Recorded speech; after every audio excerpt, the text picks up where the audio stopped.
Hey everybody, how's it? Quick introduction to this video is this friend of mine visited me out here in Hawaii for a while, and we just decided at the last minute, a couple days before he went home, let's set up some cameras, let's talk about our lives. And we hit some very unique points that I think you'll find kind of interesting. Or if not, just a couple of old farts, just kind of talking story. Well, he's not that old. He's about 15 years younger than me. But nonetheless, both of us were nomadic, creative individuals, and we had some fun things to say. Don't know if we'll make this a thing, but I found it kind of interesting. Oh, by the way, sorry about the two shots. That's the big shot with the both of us in it. Didn't realize that the lens wasn't as clean as it should have been. Anyhow, enjoy. Let us know what you think. All right. Hey everybody, what's going on? This is Jeeves. This is my friend Steve.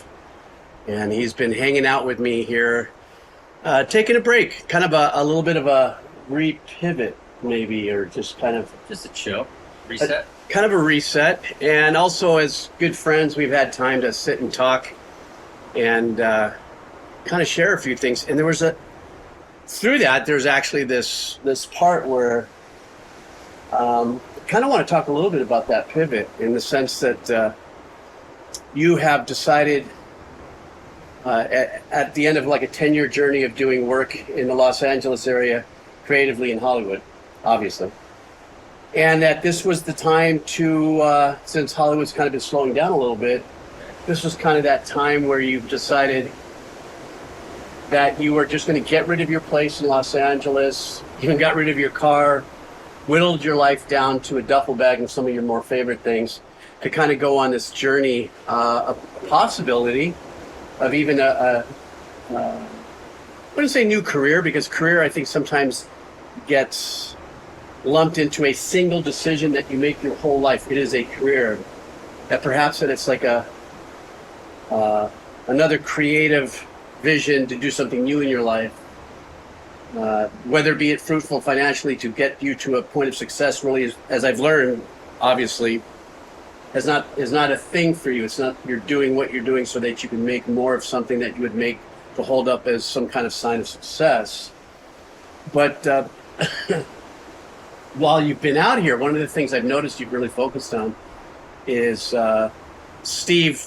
Obviously, he's in really good shape. Also loves trail running and trail hiking, and I've known that, of you for a long time.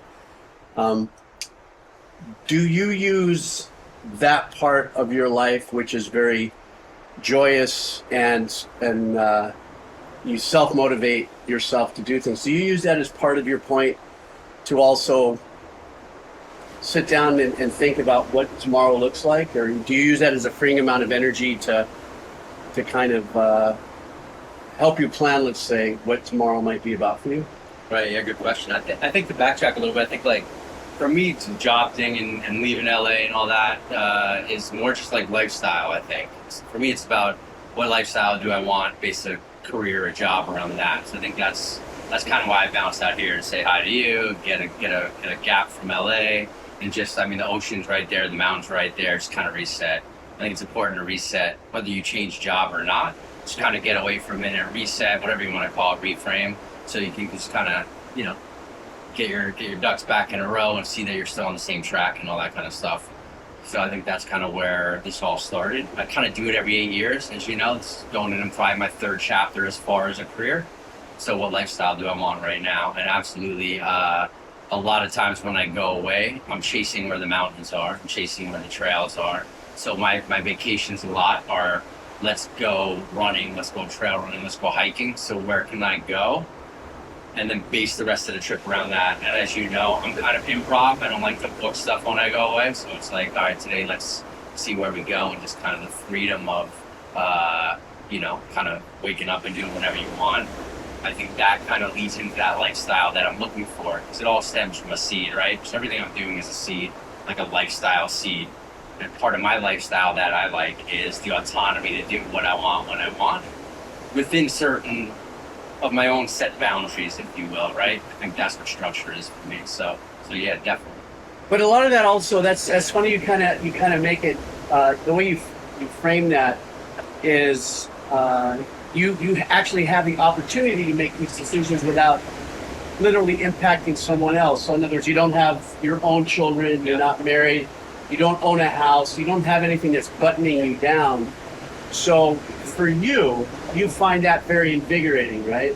Yeah, I mean, that's definitely by choice. Like, if you want to have kids, you want to get married, that's awesome. I'm not saying I won't get married again. Or again, I'm never getting married. Uh-oh. Sometimes you feel like what, it. what was that? Yeah, sometimes I feel like I'm married myself, I guess. It's probably not a good thing. You know, but kids for sure I won't have. That's a choice. Like, I'll be honest, that's a selfish choice on my part because I value my time in the sense that I don't want to have to, you know, put my time towards kids. That's just my own decision. Respect to people having kids. That's the hardest thing in the world, I would imagine. So, yeah. So yeah, no, 100%. That's a valid point. Like, I don't have right now. I don't have a girlfriend. I don't have a wife. Obviously, I don't have kids, and all that stuff's by choice in the moment. You know, and that enables me to be able to go off and do what I want and not have to answer to anybody. I love having a girlfriend too. Both sides of the coin, I think, are amazing. So it's not about do I not want. Right, specifically it is, but overall, I'd like to be in a relationship again, sure.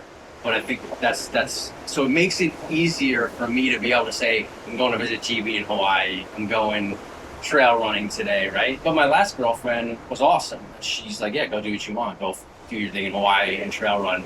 So I don't want to I don't want that to be an excuse either. Like, we're married, we have this, and now we can't also live our life, because I don't think that's true either. You know what I mean? So I don't know if that answers the question, but that's kind of how I feel about that. I mean, for sure, the choice in partner is super important too, because if you're with somebody that allows you to, you know, express yourself outside of the relationship, like, yeah, go have your time, go do what you need. And I think that's a very important part of that when you're in the world of trying to, you know, secure a relationship. That's part of your own vetting, if you would, of like, who am I allowing in my life, and will we allow each other to flourish and grow, which obviously your last girlfriend was able to do. And you're still close with her, so you're still in contact while you guys are going through this, you know, the growth spurt, as you would, as a relationship. Yeah. One of the things that we touched on a little earlier was the fact that the particular sport of trail running is a lot like surfing, in the sense that it's an individual sport. You individually can train for it. You individually, you can go out. I can go surf by myself. You can go trail by yourself. Do you find that experience to be spiritually meditative, kind of like Zen moments where you're actually able to absorb and take in what's around you?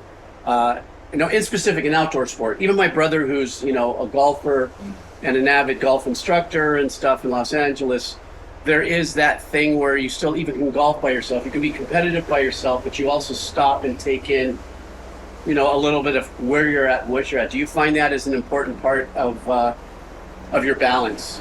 Yeah, 1,000,000%. I think I'll go to surfing first. I watch you out on the waves, or, you know, somebody surfing, and you can just tell that, like, there's a spirituality behind it. There's a Zen behind it. There doesn't have to be. It's just up to the individual how they approach things. But one of the reasons that I know I fell into trail running. I used to hate running, and about 8-9 years ago, I got into it, right? I used to play hockey and do all that kind of stuff. But running, I'm like, nah, I'm good. You know, got bored, no, I'm good, I'm good, thank you. So I get that side of that for sure. And then I just found, or not found, but I was like, what do I want to do that's easily accessible to stay in shape? And I'm like, you know what, let me try running. I'll kind of give you a little, like, background on this. So let me just try running, and let me make this easy. So I have sneakers already, so I don't have to worry about shoes or anything already. And I would just do about a half a mile loop in the same exact area of where I lived at the time, and kind of that 21 days to create a habit thing. I'm like, let me do it for 21-ish days and see if I like it or if I hate it. If I hate it, good, maybe I'll just stop, and maybe I'll like it, because I feel like you can kind of buy into anything and create a habit that way. So I did it for 21 days, and along the way, I would type photos to my friends who jumped in and were, like, giving me, like, feedback. It was like, I made it a group thing, so it wasn't a solo thing at that point yet. When you say you made it a group thing, was it like for encouragement? Exactly, and accountability. That's okay. it, accountability, 100%. And I was sending these goofy pictures. Like, day 5, I went to the store, I bought a number 5 birthday candle. I lit it I did a night run. I did it in the street, and I lit it on the street, and I took a picture and I sent it to the group chat. Oh, that's Come on, cool. guys, day 5, let's go, get out there. So, like, just things to help boost me and maybe get them going on something as well. So 21 days later, And I'm like, I love the results. I don't like the journey yet. I don't like the running yet. It's okay, but I like the sweating. I like that at the end you feel great. I'm like, oh, that's awesome. You know, adrenaline, endorphins, you feel good, you're in shape. So I'm like, you know what, I'm gonna go another 21. And I was encouraging my friends to do something along the way so we could do it together. And I started back at day 1. And about day 40, it popped and it just hit me, whatever reason. I'm like, oh man, let's go, I got it.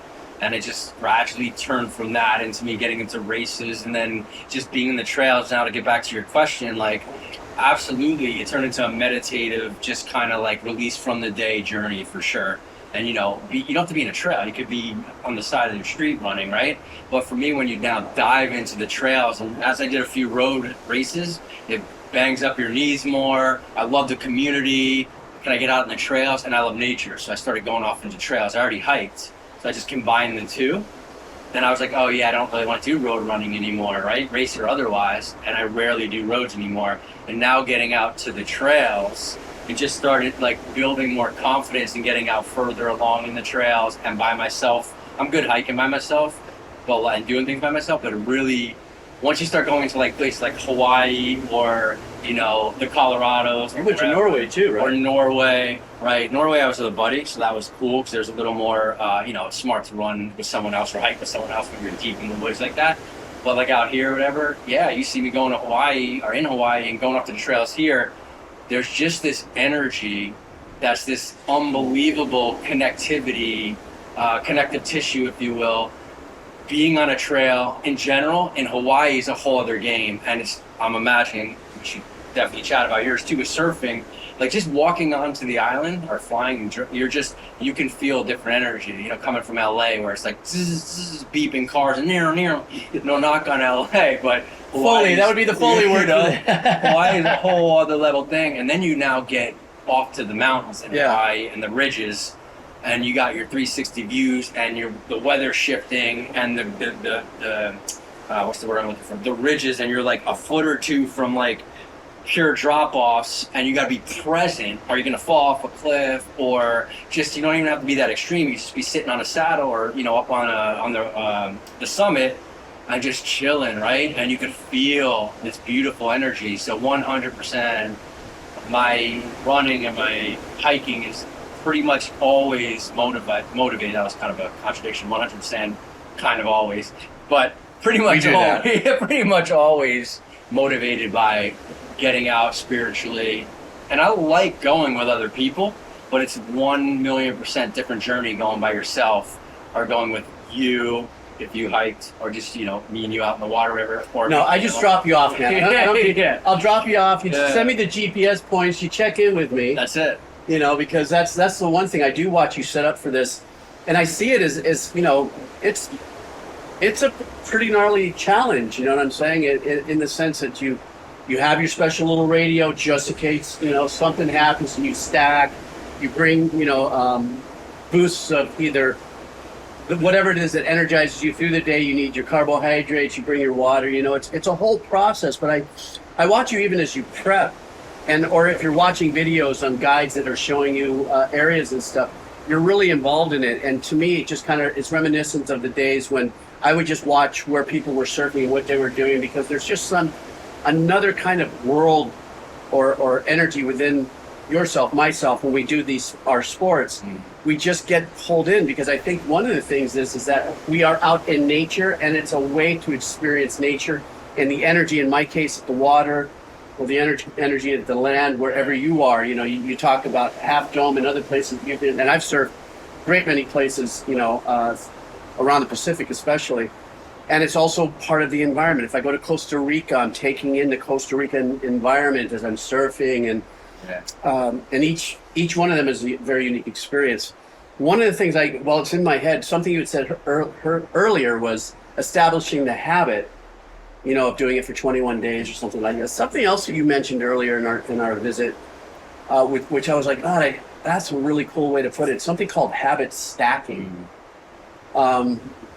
Now, habit stacking, I think briefly from what you mentioned, is along the lines of saying, setting up a series of things that you know that in turn will yield some kind of fruitful advance, if you would, or something. Can you And from what you know of habit stacking, can you define that for me? Yeah, I think to start at the core, I think everything in life is based off patience. If you build up your patience, then things that bothered you before bother you less, right? And things that bothered you less now don't bother you at all, whether it's getting cut off in traffic, whether it's being patient with a spouse or a friend or whoever, right? Tough times, easy times, whatever, right?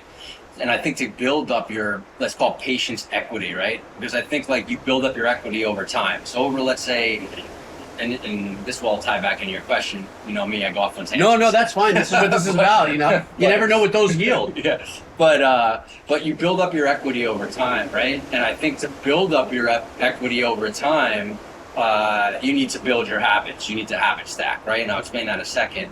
So let's say like right now I've been doing my habit stacking for 10 years, opposed to when I wasn't doing it. I am way more calm, I guess, in situations that I wouldn't have been previously, right? So I think that's what habit stacking is, building up your patience equity so you can be better in every situation, whether it's just you and me talking right now. You know, I'm a little nervous right now. I haven't been on a podcast in a long time, so I'll be honest. Or like just, you know, out on the trails and now, holy crap, the rain's coming in, we're on a ridge, mud, one slip and you're done. Like, whatever, or something more extreme, somebody, you know, just died or something like that. You built up your patience, you can deal with the circumstances and the healing process. So I think to do that, you have to habit stack. And what I mean by that is, for me, I'll just tell you, because I know myself what I do, I need to do certain things, and it's nothing anyone hasn't heard before. It could be anything. It could be meditation, it could be playing video games, it could be walking around the park, it could be talking to a friend, it could be literally anything that you are in your joy, making you better, and just kind of continually getting to a place that you are able to continue with that patience, right? Or maintain that patience. So for me, for example, clearly running and being in trails is one, right? That is my number one joy, is being out in nature, being on a trail, whether it's running, hiking, sitting, whatever, it doesn't matter, right? That's one. Reading. So if I'm reading just even like a chapter a day, that's continuing to build my cognitive, just my joy, and you know, and my skill sets. So I'm just kind of habit stacking skill sets, you know, your bags of tricks, whatever you want to call it. It's all the same thing. And if you build up those 3, 4, 6, whatever they are, then I think that's going to maintain everything you need in life to get through all the time, right? And I think that the goalposts move. So maybe in 3 years I hate running all of a sudden. I'm like, cool, I got to plug something in for running now because I just lost running.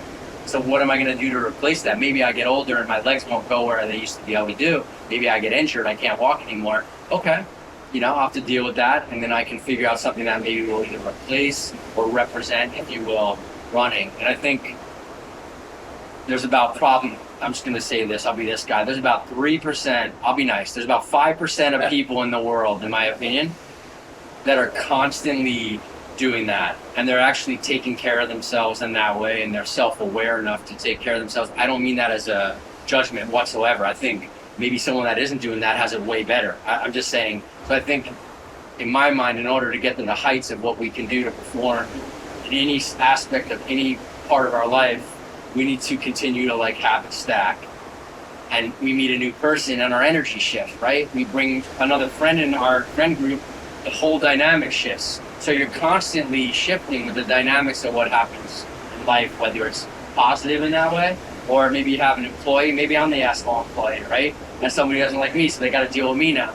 They got to shift a little bit to deal better with me. That's what I mean by habit stacking, if that makes sense. But yeah, so in other words, it's a series of things and protocols that you've developed through these habit methods, you know, like you said, 21 days of doing something, it becomes perhaps a habit, or whatever it is, however you do it, so that you can build up the patience to deal in the moment, in the present, and then at the same token, have the same amount of patience that one of those things, should they change, when they change, that you've already, in your case, is how you stated your base for that is patience.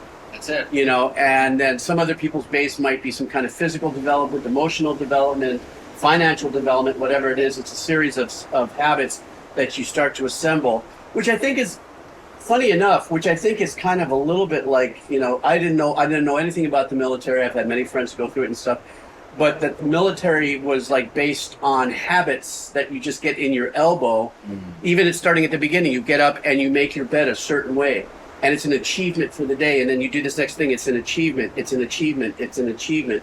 And then you build up that kind of like, I can achieve shit. That's you know, I can pull it off.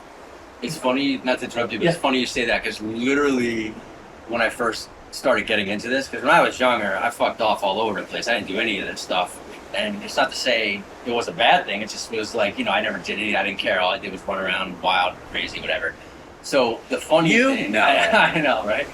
But the funny thing is, one of the first things that I started doing was making my bed. Because I didn't make my bed for the longest time. Oh. And there's actually an admiral, I can't remember his name. There's a whole speech on the internet, Make Your Bed. And he created a book, I think that's called Make Your Bed. Oh, but it's about literally that. It's about not only you're just making your bed, and of course military are doing their, I don't know, military the corners certain way, squares and whatever it is. But it's this is what I take from what he said, right? The thing I take most of what he said is, you make your bed in the morning, whatever that is to you. If it's just putting up the blanket, the pillows, whatever, and when you already accomplished something like you said, and you go off and you have the worst day you've ever had in your life, but you come home and you could just see your nicely made bed, and it gives you this sense of comfort. And that I pulled going, that's it for me right there. Because that's what home is. It's sanctuary, it's comfort. That's what I think it should be for most people. And I think it is for most people. But for me, for sure, like when I come home, that's your sanctuary. No one's there. You can do whatever you want. Or your family's there, of course. And it's your safe place, if you will. So yeah, making your bed. Anyway, sorry. No, that's really cool. I had no idea. I mean, I definitely didn't come up with that, you know, that mental focus as a subject matter. I mean, obviously, like you, I heard it through, whether it was the internet or even beforehand. I think I was somewhere in the 90s that kind of came across. But so as you had mentioned earlier, once again, your basis of your habit stacking was it's mostly patience. Through patience, we all heard that saying, you know, patience is a virtue. If you have patience, then you have a better chance of being present, even if there's negative discourse in the room. You're being yelled at by a businessman, a person that works above, below you, spouse, brother, sister, or something. And you have the patience to actually maneuver that energy instead of being reactive, which I think is really important in today's day and age. Even in your somewhat still present career, if you would, of being in Hollywood in a particular way where it's such a high stress, it can be a very high stress gig. You're in post-production in that particular world. So a lot of things have already happened, but now there's pressures from many different elements in that post world. Do you find that habit stacking, that patience aspect puts you in a place to better deal with and perhaps last as long as you have? I say it that way, right. in post-production or in Hollywood, because I know that you've done many, many different things, but now in your current position, you're in a position where you and your team are of the last people to touch something before it goes out for final, and that's a lot of pressure, a lot of crazy. Do you find that the habit stacking that you've started really plays into keeping you balanced as you can be, dealing with the kind of pressures that Hollywood can bring in? Yeah, I think it's what's the word I'm looking for? I think habit stacking is for everything. Yeah, 100%. I think for me, you know, I won't speak for anyone else, but for me, I can tell a difference when I'm doing, like, again, running or whatever, meditating and all that kind of stuff, or not. So I think that will then, you know, translate over to work for sure, especially like, you know, I've worked as a chef and I've worked in post-production as my two major careers, right? Those are both organized chaos in very different ways. Yeah, that's right? a good point. So like you're in it, and post, in my opinion, is a slow ramp up, you get your ass kicked, and it's a slow ramp down. That's just how post is, right? So, you know, you're gradually getting in, you're meeting people, whatever, and then you get your ass kicked. So if you're like stressed out all the time before you even get into work, because let's say you just have a newborn and you're like, trying to deal with your newborn because they're crying all night. Again, respect to people having kids, because that's a whole other level of being able to have sex. Because then your time really is kind of coordinated towards them, and you're not getting sleep in a different way. So you have less choices in that way. But for them, I think it's even more important to be able to do it. So yeah, I think getting in and dealing with people that, let's just say, don't vibe on the same level as we do, right? So I might not get along with a random name like Chloe over there, or she doesn't get along with me. It has nothing to do with one of us is even right or wrong, or I'm an asshole or she is. It just has to do with we're just not vibing on the same level. So how we look at things is different. So we have to figure out how to work together through that journey, right? Through that one show. And that's a great thing about post, right? You work on a show, and then if you're not getting along with someone, you move on to another show and they're not on your core team, then guess what? You probably don't have to work with them again. Maybe you do. And I think I'll put it into that. I think another thing that helps, and I'll give my boss a nod right now, like there's 3 things you can chase in our industry, in my opinion, right? I don't know why I keep saying in my opinion. Of course, my opinion. See, that's the nerds. That's the nerds that's out all here. right. I gotta have a stack better. But there's 3 things you can chase, right? Paycheck, of course, credits. Oh, I want to work with this director or on this film or TV or whatever you work in, and the team. And 1,000,000% without a doubt for me and for my boss, for sure, which is awesome. It's about the team, the core team, right? We can assemble our core team. She's got final say, she's the boss. We could do the core team, and then we're going to, of course, have people on the ancillary that we're going to have to deal with. Sure. And some of them are amazing. That's awesome, right? So I think it's chasing that as well and knowing chase the team. So I say that to say that helps build our patience. And now we have a team that we want as our core, and that helps kind of put up those safety nets when we have other people that maybe, we're just not vibing with or whatever, right? So I think there's that as well. So I think it's a combination of things when we're talking specifically about work, right? Patience, habit stack, that's the core of like yourself and your individual life. And now when you're at work, what can I do to add on to that? Well, we can build a team that we assemble that we trust, right? It's all about trust. There's our trust communication. We don't have to worry about any of them. We know they're going to get the job done. And we also know they're not going off and like talking shit or anything like that. That, let's be real, everyone comes across that in the world, right? And then it's also our job, in my opinion, to, so we're very much like, yeah, there's chain of command, talking military, police structure, work structure, absolutely. However, the way that we work is, doesn't matter if you're a PA, and I just say a PA because technically chain of command, they're typically the the lowest person on that, production assistant, all the way up to like, I'll say my boss, but even my boss is a boss, right? The showrunner, the line producers, and then the studio.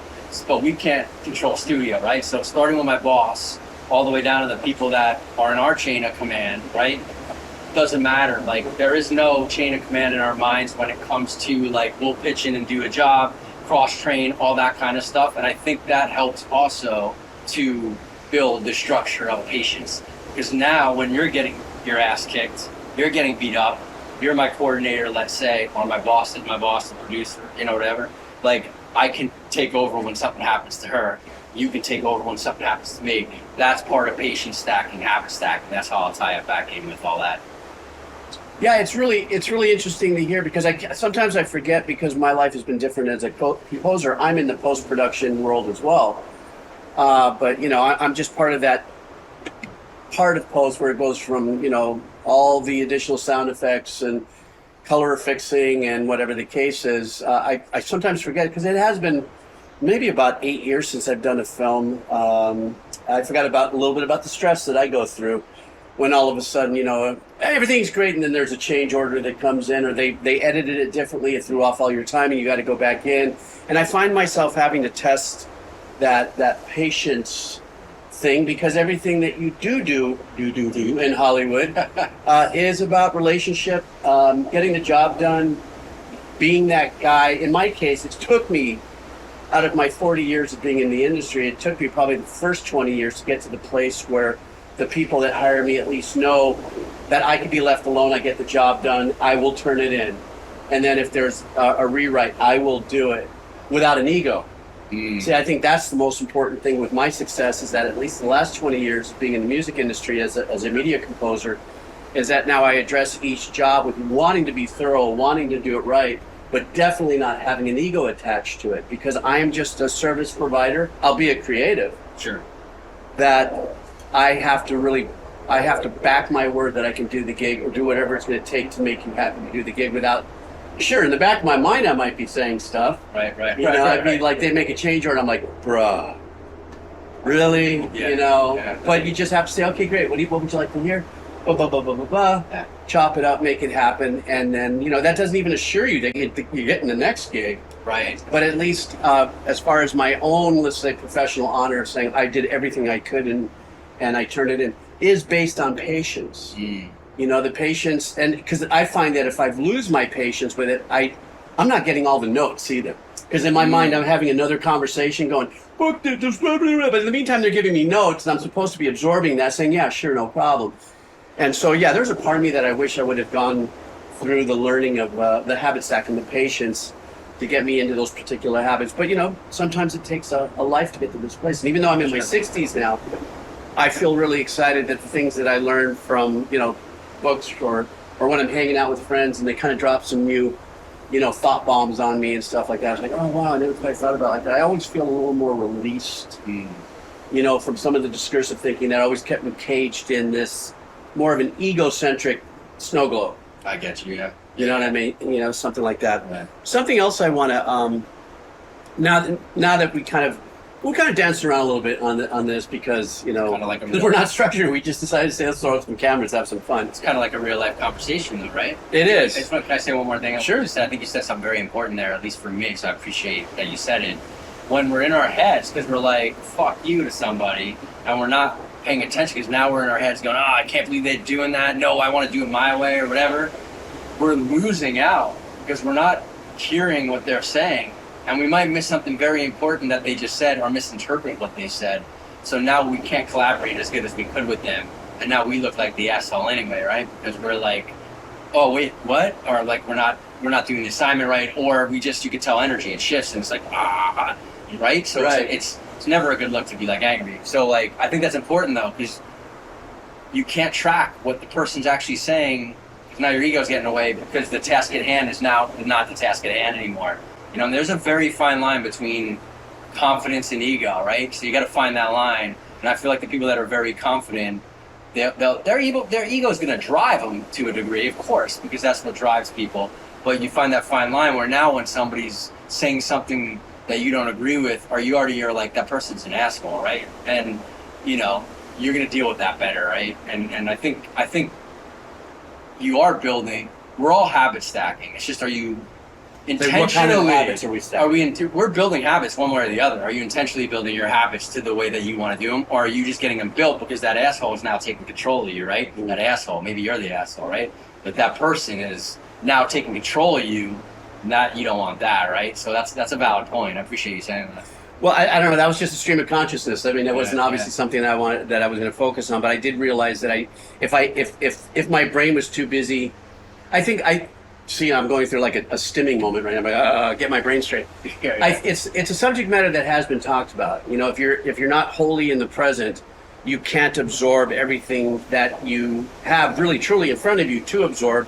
Even if it's something that somebody's telling you haven't done a good job, I'd like for you to do it this way. Even if they use words that they may want to put in there to try to make you kind of flinch a little bit, that I think there's this kind of mental judo, kung fu kind of a thing that when you get to a place of being patient, you can open yourself to the experience, to hearing the notes that are coming in, and in your mind still being able to take in the energy around it. What I mean by that is, if what we have already kind of tapped on as the subject matter, if we're locked into a conversation in our head because somebody just gave us notes that suck and we think they're the biggest idiots in the world, if we let ourselves get roped in that, we're not, like I said earlier, we're not able to take that in. But if we get to ourselves to a place where once we sense that energy coming in, you can automatically go into a default position of letting that energy pass through and just filtering what are the notes without losing the beauty of the background of it all. You know what I'm saying? I do. But that takes work. Because you know as well as I do, we can sit here and talk about it, but we're in the middle of practicing it. And I think that's the bigger word. There's practicing the habit stacking, or practicing where you've gotten yourself so that you can, let's just say, maneuver the world in a better place. Absolutely. And it's always some kind of practice. A lot of people always ask me, how in the fuck are you so happy all this? How are you doing all this? Well, I don't understand. You're smiling. You always put out this good energy. what everybody doesn't know is what does it take for me to get there. And when I wake up in the morning, sometimes I'm like, oh fuck, I woke up, because there's another side of my personality, my energy that does close in on itself, and it is a battle of wanting to give a shit about anything or anybody, you know, because of all the energy things that are happening in the world. Not only today, today is a tough time, but through our life journey, we all go through these things. We're like, oh man, I don't want, you know, but then somehow I get up and I have that cup of coffee, I look out the window and just take a look at a cloud passing by, and then I finally say, today I get the opportunity to put some smiles on some faces, maybe teach some people some things, at least in where my life is right now as an educator. And before it used to be, maybe I could write music and I can make people happy with the music, whether you're hiring me or I write a song or something.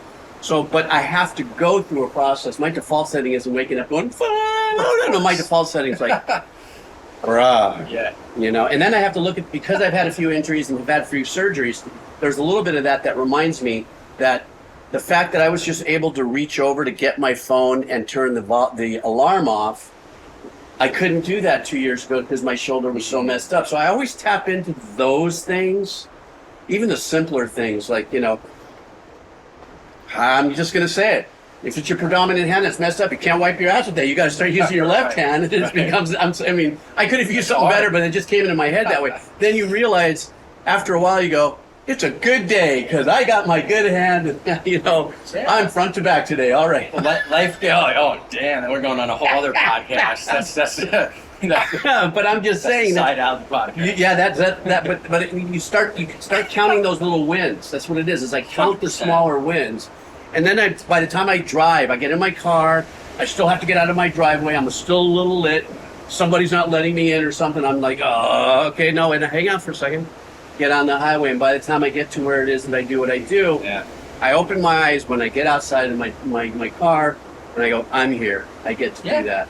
That's good. That's good perspective. It's all perspective, you know, and like. But it's all work. I mean, 100%. And even everyone that does work, we get our ass kicked too, right? And there's days the same. We're waking up going, oh, I got to get up today. Even if you love your job, it's the greatest job you've ever had in your life. There's still days you're going to go and be like, that was a brutal day today, right? Yeah, like, sure. That's just how it goes. But I think you bring up your. When you had your arm, your surgery, and it's like those are the reminders that I feel like things are going gravy, right? And then all of a sudden, whatever you believe, the universe, whatever, they'll go, here you go, let me give you a little reminder to appreciate stuff. And now you got to wipe your ass with the other, your non-dominant hand, and that's actually kind of hard. Think about it. Sure. Think about it, you know? For that matter. I mean, fortunately, I have Vans slip-ons, so putting on my shoes were not a big deal. Yeah. But for me, that was the most obvious. Or actually, believe it or not, brushing your teeth with your non-dominant hand. I can't tell you how many times I ripped up the inside of my gums because I'm going like this, and I gack or something like that, or maybe, you know, whatever. Well, I think it makes you appreciate too. Like me, it makes me appreciate. It's all relative. Everybody's going through something in their life, and we're all going to go through shit, great shit and shitty shit during our life, right? So I think like being able to appreciate things that happen, whether it's just call it amazing and shitty, even though I don't even know you can label stuff like that or good and bad. It's just happening, right? And when things happen, like you and I are sitting here right now because that's where we're meant to be, right? Period, end of story, or we wouldn't be here. Sure. You hurt your arm, you wouldn't hurt it, or you wouldn't hurt it, right? So you were meant to hurt it for whatever reason. So it's how do we gather ourselves to get through that? And that's where the patience, that's where the work is in play. And it's hard work, and it's fucking annoying sometimes. Let's be real. Like, it's not always fun. And here's the thing too, I don't want to pretend like there's not days I don't slip. Of course there's days I'm like, oh crap, I'm off right now. Why am I? Oh, right, because I haven't meditated in 2 weeks or whatever. Again, I haven't played video games in 2 weeks. Who cares? Whatever your joy is in that little nugget of what you're doing. So I think it's important to acknowledge that too. Like, yeah, man, it's hard. Living is hard. Life is hard work, but we don't have to make it harder. You know what I mean? think that's a really good point too, because when we watch people in life sound bites, let's say, watch a video and you see a monk from a Buddhist temple sit there in his divine posture and be very peaceful and stuff, and that's that 6 minutes of divine postures. We don't know the journey of that person, or people who are involved spiritually in religions where you gather at a place once a week, every 10 days, whatever it is, so that you can remanifest the energy that it takes to keep you balanced, you know what I'm saying? So there's always that point of us, no matter where we are in life, that we find whatever it is that we do, find our spiritual divinity, if you would, whatever your divining rod is, whatever that may be, and then you go to it, and not every day does it work for you. Yeah. But if you stop doing it, you end up breaking that habit, and you lose a major major habit in your Jenga. Yeah. And if you built it up for 5, 7, 8 years and you stop for a few months, you're gonna be all right. You still have that like built in your kit. It might take a little bit to get you back to where you were. It's like riding a bike, some of it, depending on the habit, and whatnot. So I think there's that. And I think another thing you said that's important where, I think that what we see online, right, even right now, whatever, we're seeing people's greatest hits. Yeah. Like you said, we're not seeing the behind the scenes. And I actually was watching a video. I can't remember who was doing it. And I had mad respect for this girl because she's got millions of hits, millions of subs and all that kind of stuff. And she's doing her thing and awesome. She looks amazing. And she, of course, right? And she did this one. And I'm sure a lot of people probably do this. I'm just, for whatever reason, the algorithm hit this girl for me. And she's like, so guys, this is what it really looks like for me to get together and do my video. And she had some mental health, depression issues. And she's like just getting out of bed, kind of going off what you said earlier, just getting out of bed is a win for me some days, right? So like she built up to what she had to do just to get to filming. And I think that's very important, right? It's like, there's no such thing as overnight success. Whatever success is, you got to define that too. We go off on a whole success tangent, as you know, I like to do. But you got to define that, and right, it takes a lot. Just the end result right here, right? So it's so mad respect to that girl, and I wish I remember her name to give her a shout out, or anyone else that's like, well, but here's really what I'm going through. And there's a lot of people out there doing it, of course. Sure. I think that's important because. Again, and mental health's a whole other thing, and we can go on that journey or success, just like what that means. But like, yeah, there's some people that literally just getting out of bed is a win for them, right? So like, and we don't have to go there, but I'm just saying. So just remember that as we're going through our journey, as I'm like, and now, I've been doing it for a long time, right? And I've been building my habits, and I've been doing all this. So if you caught me 10, 15 years ago, I wouldn't be in the same energy spot. I'd be the dude that's like, this is fucking crazy, for sure. And like, I would have been in the struggle state of that to like a degree where that was controlling what I was trying to do, right? I didn't even realize it. I wasn't self-aware yet and all that kind of stuff. So I just want to put that out there, like, and it's all about growth, right? So like, that's all we're here for. Growth and help the generation below us is what I think. So the growth aspect, I'm always growing, and there's so much I don't know. So like, that's part of it too. Like, oh shit, GB just said that, and he's totally right. And I've been thinking like this my whole life. And you're like, oh fuck, yeah, right. So you got to kind of learn along the way, always. Yeah, I think there's no two ways about it. You're learning until the day you drop. Something new, something arbitrary that just shows up and go, yeah, I had no idea. Whether it's applicable to your life or something, you're always learning something new. You're a very creative individual as well. Of course, one of the things that you did that is creative to me is that you went to a chef school or Le Cordon Bleu, I think it was. Culinary school, yeah. Oh, culinary school, thank you. And though it is a school to learn how to cook, you still have the opportunity to be really creative when you get to a certain space once you've learned the base. Sure. And that was a career that ran for a while. You did well. You were working for, who was it in Vegas? Worked at two places. One was called Joe's Stone Crab at MGM, and then another one was Emerald Seafood House. And so that's you don't get in those kitchens without having to be halfway decent, without a doubt. And then you got really creative and really stepped out there, and you did something with me called Punk Ass Chef. We're going there.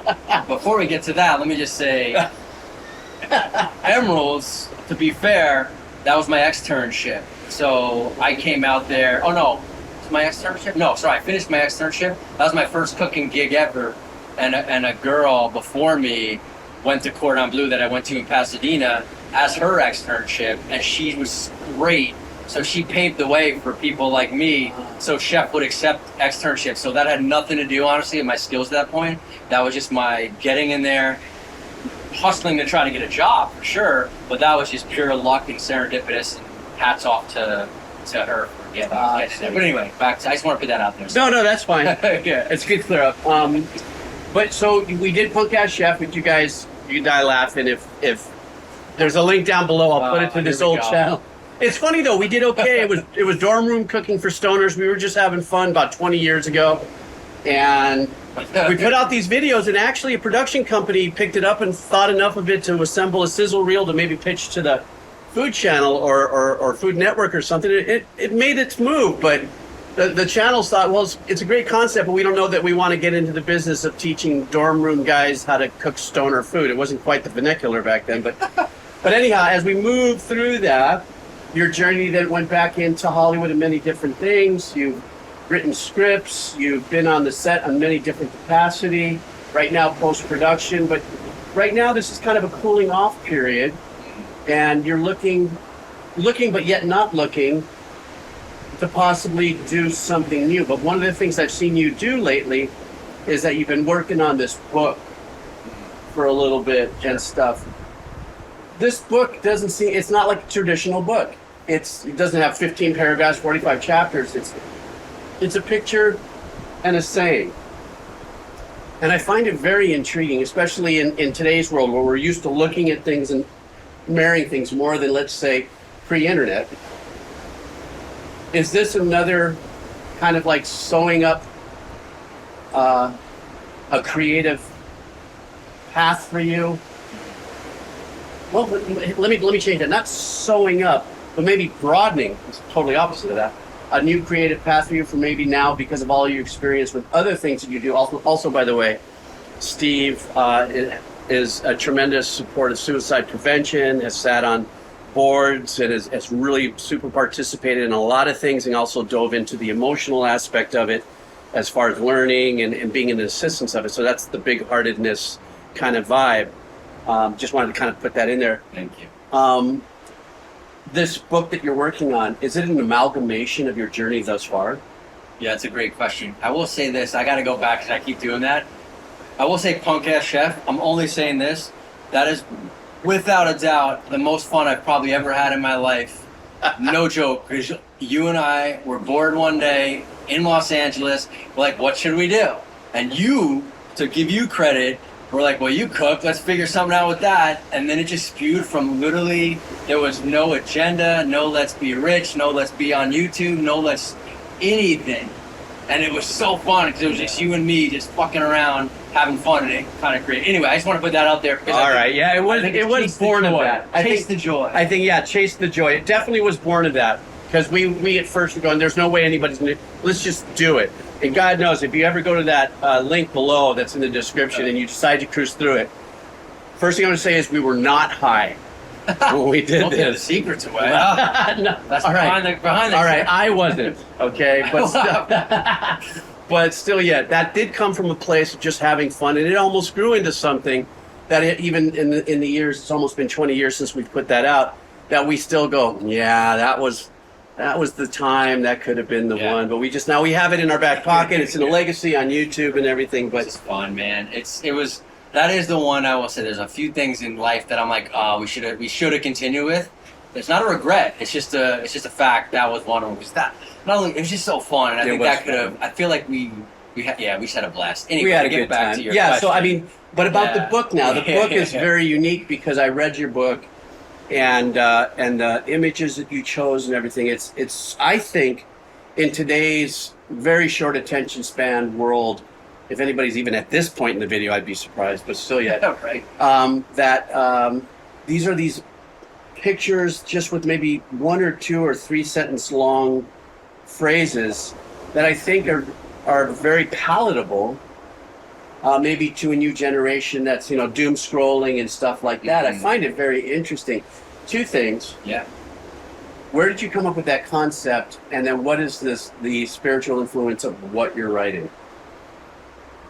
Yeah, big question. The second one for sure. So for sure, the genesis of it is, as you said, like mental health is my passion for sure. Like you said, suicide prevention for sure. So that was the genesis. Like, okay, what can I do to put something out there to be honest, for my own mental health? Let me flush through something. So I feel like when we write, when we do stuff like this, when we do anything, it's kind of like something that's speaking to us, and I feel like it's just beneficial for our mental health in general, whether you're thinking about it or not. So for me, I was like, all right, cool. What can I do? To be fair, what can I do So as you could probably tell, I go off on tangents. My mind bounces around. So what can I do that can kind of the world of us ADHD, you know. That's right. So what can I do to kind of like set my boundaries, right? But for boundaries, I just mean like I want to be creative with some kind of structure. And what can I do that I don't need anybody else to help out of the gate, and I could just sit down and do it myself? And I used to write scripts and all that kind of stuff, so I can write in that sense. So let me see something writing. I've been talking about writing a book forever and ever and ever and ever. And I'm like, let me just see what happens. So I didn't even think about anything. I just sat down, and what I did was I just wrote out what you call them, captions, whatever you want to call them. Captions, little sayings, little mini sentences, whatever. And I just strung out some. I looked at writings that I did in the past, and I pulled phrases from things that I was like, oh, that's dope for what I'm trying to do. And I just did that first, and I strung out a ton of words, mostly that I've already done, or, well, not mostly, but a lot that I've already done, and some that I haven't. I just created right there. And that became the genesis, and I'm just sitting there like, all right, now what am I going to do with this, right? And I started writing, like, maybe I could put this into a book, and then I'm like, no, you know what? And just, honestly, just flushing stuff out in all the captions, I'm like, what are these people, like, who's saying this stuff, right? Is it me? Sure, but, like, what's representing it? So I was like, oh, okay. So images started popping in my head, and pictures started popping in my head. Okay. So I just started going online. I started looking through my own photos. And I'm like, well, I'm not a photographer, like, professionally, but does that even matter? I start going off in that rabbit hole. Do I want to get my friend who's a professional photographer involved? But now I got to go get people and do it. It becomes this whole thing. And I don't want it to become this whole thing for this one, right? It wasn't laziness. It was just more, I wanted to be 99% my own project. I will give it to friends, get feedback, all that kind of stuff for sure. And other people that aren't my friends. Anyway, I'm going off on a tangent, of course, again.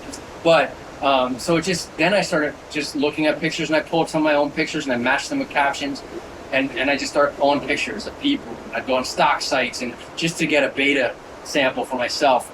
And I got about 15 of them, and I was like, oh yeah, I'm starting to feel that vibe, right? So for me, when I do anything creative in that sense, I can start feeling it, because you could put 1,000 pictures there and probably 100 of them work, or you get something different than. So what is it for me that's working right now? So I wanted to keep to the mental health through line, and then it just started flushing itself out. And for me, it becomes a lot more about instinct at that point, right? For you, writing music eventually becomes instinctual as well as the structure. Yeah. And I just wanted to make sure, so I put it all together. I actually got a book printed up for a beta, and I gave it to a bunch of people. And then what I want to do is, for the mental health aspect of it, I want to make sure I'm not lack of a better word, I'm not degrading anyone, or I'm honoring people, right? And I'm not talking about depression or suicide where it's like gratuitous. I want it to come from the heart, but I want to also make sure that's not going to insult somebody in a way that's like destructive, if that makes sense, right? Like, so there's a balance of that too. I don't even know what the question was. Well, no, but there was, I mean, when I read the book, the one thing I got from, the format, like I said, for a guy like me, I got ADHD, ABC, GBDs, whatever, and I don't take drugs for it, so I just let it happen. That's what stimming is, right? Stimulation, you shake your leg or whatever it is. But the one thing that I got from the book was, you said the word honoring. For me, it was little aha moments. So what you wrote with the picture kind of redeveloped this theater of mind in my head, and it was like, when you commiserate, I don't know if that's the right word to use for positivity, or validate. Commiserate or validate is because a lot of times we feel like we're alone with a particular emotion. Sure. It must just be me. I'm the one who's all fucked up. Or I'm not. And then you open a book or you see a movie or something, you go, I do the same thing. That's it. Or I think that. Then there's a little bit of a release of, like, the steamer cooker, you just go, you don't want to take it all off at once or it blows up, and sometimes you tip it a little and let go of some of that steam. And sometimes when you realize that the world at large, how many people have the same types, close to kind of thought processes, and so you can either commiserate with something or validate, like, a point with it. And that's what I found your book was doing. I was like, God, I found at least 15, 20 things at least in the book where I was like, oh yeah. And I think those oh yeah moments are important too, because it kind of brings us together in a world where we seem more and more isolated, even though the internet's doing what it's doing to quote unquote bring us together. This discursive energy of what the internet is bringing through now, more so than ever before, is, funny enough, pushing people off into corners and then in their own grief, especially if you still consider the internet as a source of, entertainment or information gathering. The algorithm can't help but shove doo-doo in your face just to get you to doom click. If it's a bait click or if it's a rage click thing, I found myself with the internet personally, one of the things that I was enjoying is when bullies would get their asses kicked. Maybe from the days when I got bullied as a kid, so I'm just not that person physically, but emotionally sometimes you click on that thing where the bully gets his ass handed to him or her or whatever the case is, and you're like, and then you crawl back in your thing, but there's just something about your book that when I was reading the paragraphs or the phrases, I felt like, oh yeah, I feel that, or I know that person. Right. I know that person, and therefore, I enjoyed it and stuff. Is that book ever going to be public? Yeah, well, thank you for saying that. I appreciate that. I'm glad it's resonating, because that's what it is. It's just, it is that old cheesy saying, if just one person gets something out of it, that's great. Which, it's a saying for a reason, I guess. Yeah, I mean, right now I'm still. I'd say I'm about 98% done. Right, I just have a few more people that I want to take a look at it, and then once that's done, a final proof, and then I'll get it out there this year. I want to get it out this year, but I'm not setting it I got to get it out by 3 weeks from now, because at this point I feel like it's in a space that represents what I want to get out there, but I still need to get what I just said, those final feedbacks. Put it out there. So you could create and continue to change words or pictures and images forever, right? Nothing's ever done if you look at it creatively. So that's it. And I appreciate you bringing up all the mental health stuff, because that's the spiritual journey. I think was one of your questions. Is that for stuff like this for me? It's just we're all, like I said earlier, we're all go through something at certain points of our lives, and I feel like it's important to connect with people, as you're saying, and you and I can be going through the same thing and we don't even know it because we don't talk about it. And I'm not great, I'll be honest, I'm not great at talking about my own mental health, personal stuff. I will, but I won't spark it, right? So it's a lesson myself. And you are kind of close in. I mean, as a good friend of yours, you do hold your cards really close to your chest, and sometimes when we open up and we have a conversation, even if you're not here and you're in the mainland, we're talking story, I'm like, what? I had no idea, really? Okay, because you do hold your emotional cards close to you. Yeah, and I'm working on it. I'll be honest, I'm trying to get better at that. So that's my outlet. Here's a book, and maybe if someone reads something in that, we can connect in that way. Now, I'm good at listening to other people's stuff. I like to believe, and that's where I prefer to do that, honestly.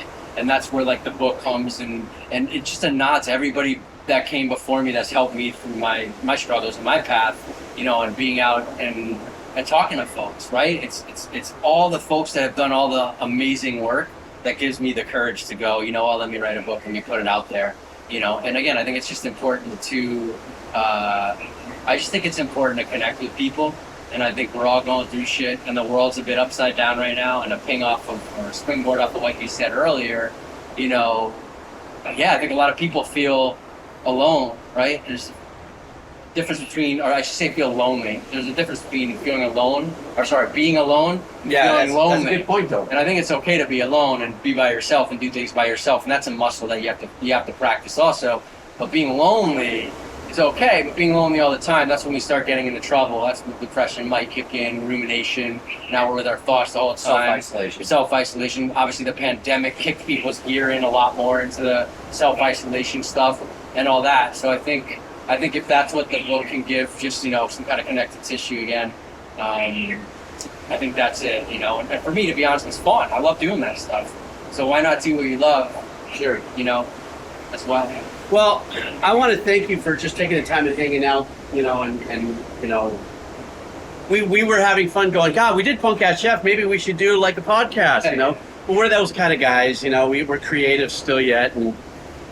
Steve's doing his book. I still continue to write music, but it's a little more along the lines of writing music for kids and things that, when you get older, you just also feel that what's in your wheelhouse now perhaps is that moment to be the teacher. And so the music that I write is more along those lines. But Anyhow, thank you, Steve, so much. I appreciate you just doing this. I mean, we waited till the last day. He's been here a month. He leaves tomorrow. We're like, dude, we haven't done the podcast. Yeah, that was good. It's good fun. Thank you. I mean, yeah, if you didn't push, we probably just been on our way doing it, you know. And it's always fun, man. Whatever it is, it gets to just sit here and bullshit with you, and Yeah, you know, it's good fun. and just have some fun. And we did it on the beach. Yeah, and that's why we're probably looking over here, like. Yeah, if you ever see us and we're like getting all, we're just going, my God, we're at, and you probably saw it in the reflection in the back. But Steve, thanks a lot, man, and good luck with everything. And well, we're also really good friends, so we'll be keeping tabs. And who knows, maybe if this is really fun and people enjoy this, you don't have to necessarily be here. Choose a subject matter and run off with it. We just have to do it in Zoom. He'll be like at Half Dome. Yeah. I'll be on the beach. Anyhow, see ya. Later. All right.